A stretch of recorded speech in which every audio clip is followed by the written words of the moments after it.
So, how to use the new library card catalogs. You start off by going to your library's website. For us, we live in Lapeer, Michigan, so that is library.lapeer.org. But for whatever your library is, you just type that in, and there will usually be, most libraries are pretty standard like this, there's usually a card catalog search thing up here. And it's just like those old card catalog files. You know, you have title, author, or keyword.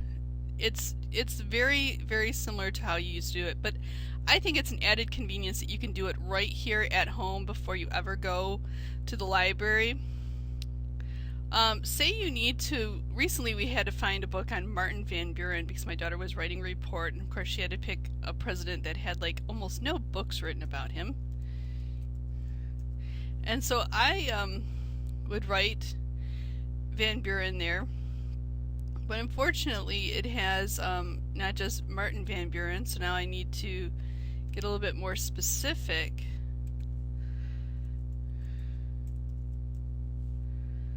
Martin Van Buren. And here's one right here.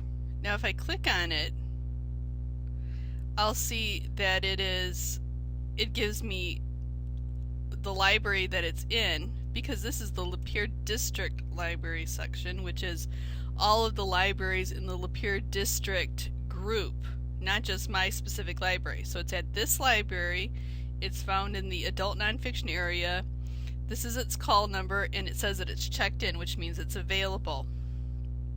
And if I want to, I can even add it to my list so that it'll be waiting for me so no one else can check it out, you know, before I get there.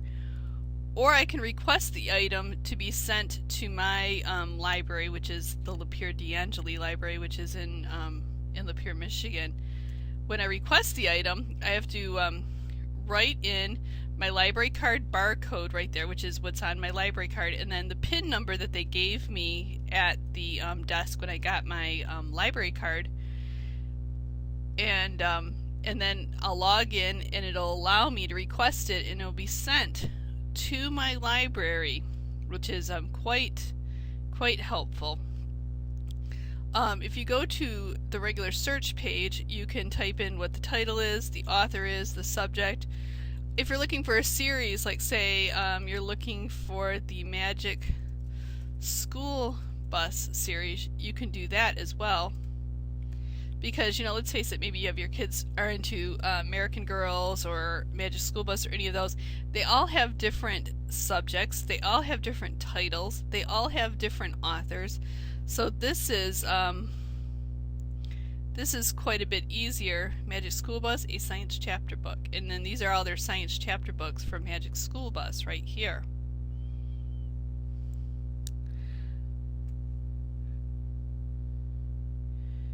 You can also,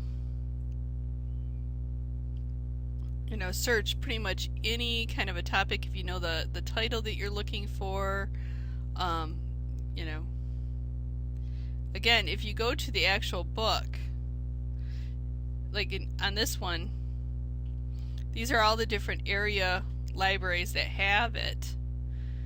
Sometimes it'll say the item's missing, sometimes it's checked in, sometimes it's checked out, and this is when it's due back. So you can just go down through here and see which libraries have it. You can request it, so on and so forth. Very, very handy. So at first it might seem a little bit intimidating to use something that is not, you know, the traditional card catalog that you're used to, that you perhaps grew up with. But actually this makes it a lot easier, and I think one of the nicer things for us as parents, especially for homeschooling, is that we can teach our kids how to use the library without, you know, while we're not actually in the library. So we're not like using up, you know, the library's computers trying to explain this stuff to our kids. We can explain it to them at home, and then they're better prepared when we go to the library and actually look things up. Most libraries, I know ours does, have several computers available for searching in their card catalog, and usually the default page is the search page, so that's also quite handy, quite helpful. So I hope this helps you to get more familiar with your local library.